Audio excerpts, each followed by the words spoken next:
I always knew that we were oppressed and that there were things that went on institutionally and in schools and things like that. But it was never like obvious to me or not really a huge factor to me. I came from a predominantly white high school. Like I had an own sense like of myself, and I was culturally competent, but not as much as I should have been, and not as much as I want my sisters to be. So I understood like what was going on in terms of like social class and race, and how social class and race like are correlated, but I didn't know like the details. It was just okay, yeah, I know it's there, but I can't see how it's affecting me. So it's kind of like this like apathy that I had in high school, this like ignorance or apathy that I had. I was in Com 131 with a teacher or a professor, and we had a speech project, and I think that I was the only minority in the class. And she said, "Come like it's an actual speech that you're giving to, I guess, yeah. So come and give an actual speech, whatever." So I'm thinking, you know what? If it's an actual speech, I need to dress up, you know, do well, you know, put everything into it. I know that I did a speech comparing LeBron James and Magic Johnson, and like how the game of basketball has changed since LeBron James and Magic Johnson have been playing, or since Magic Johnson has played on to now with LeBron James. So I came into the classroom with a suit on, and I was, you know, I thought I looked good, you know, this, that, and the third. But then my class, like 4 of my other classmates that were girls, not the same skin complexion as me, came in with pajama pants and sweatpants and like t-shirts. I gave my speech. It was on time. It was correct. I had nothing wrong with it. No stuttering, nothing. And I got a C. And they came in, didn't have anything like it was, their speeches were like really, really bad, and they got A's. And one girl came in and did a speech on tiramisu, and got an A+ on it. So it was just like, that was the first time where I actually saw it like firsthand, like, okay, well, this is what it is. Like, I have to work 2 times harder just to get the bare minimum. And some people may say that, oh, you're overreacting, oh, it wasn't that, maybe you just had a bad speech. But I felt that like vibe through the whole semester. But I mean, I'm not one to complain and say, you know what, she's prejudiced, she's this, that, and the third. I'm going to work through it, because like that's what I do. Like if you doubt me, I'm going to just work through it. So yeah. Professor Emily Parker, it was philosophy 204, race, class, and gender.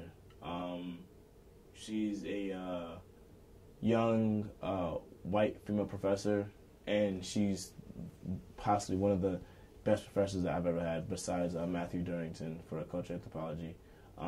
Both of those professors I had them in the same semester, and I think that's when I became more aware, because we talked about the prison industrial complex, we talked about redlining, we talked about mass incarceration, we talked about vampires and how vampires lead to like sexual like things, and how vampires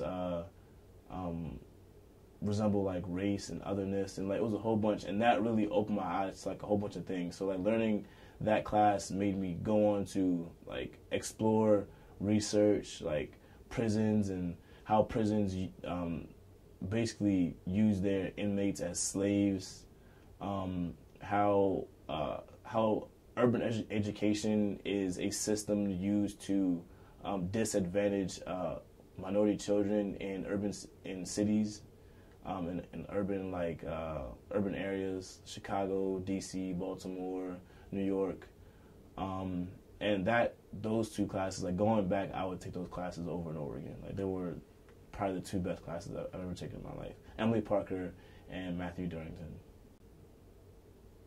The vampire one was interesting because when you walk into a race, class, and gender class, and your teacher says, or your professor says, "Today we're talking about vampires," you're like, "What?" and I didn't understand. Like for the first 2 weeks, I didn't understand what she was talking about. But then that discussion stuck with me because vampires resemble like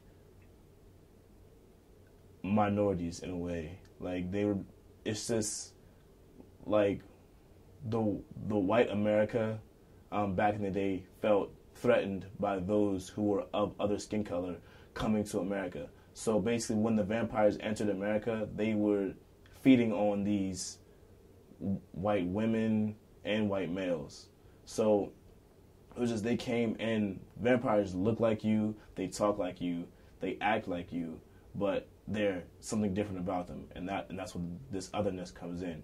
And the white America felt threatened because they felt like these minorities were feeding on them, not like literally feeding on them, but feeding on like their possessions, their jobs, and that mainly happened in Baltimore in the 1920s, where as we can see, the majority of the white population was in the city, but then once African Americans and Hispanics started entering the city, whites started moving out into the suburban areas. So as we see now, Baltimore County, Catonsville, Reisterstown, places like that, White Marsh, are all a heavily white populated area because they were cultured to move outside the city and stay out there, while the black population, as we see now, is still inside the city. And all the jobs and the money all the taxes that are being outsourced back into the counties are not coming back to the city. That's why the city is so, the city is full of money, but then it's also broke at the same time. The first day of classes this year, I constructed an event called Blackout Towson it was mainly for freshmen so that they can see that Towson students acknowledge racial and social injustice that occur in America, so that the freshmen, because there are freshmen that came from schools where their voices can't be heard, where they were the minority, where they were the majority of the ethnicities there, but they had a different opinion than the rest of the majority, so their voices couldn't be heard. And it was just a space for us to learn and acknowledge that race is not dead. Racism is not dead. It's moved from a literal to an institutional, and that's that's the biggest problem. And the biggest thing that I wanted to convey to the students is that violence is violence.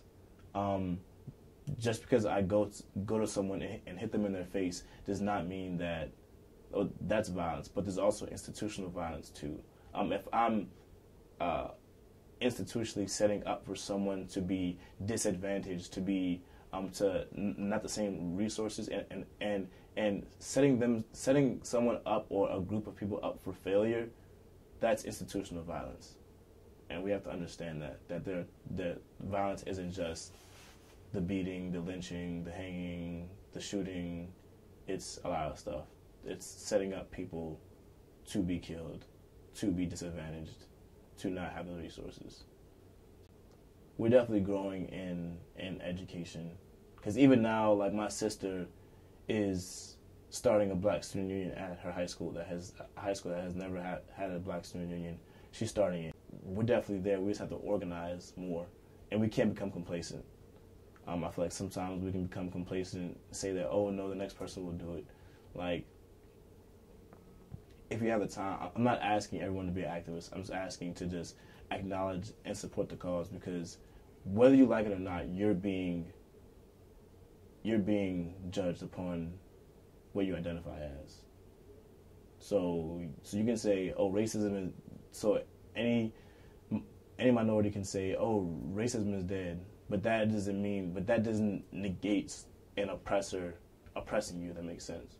So you can walk around saying racism is dead all you want, but people who are going to treat you like crap will treat you like crap regardless if you think racism is dead or not. So it's important to acknowledge what is occurring and get involved.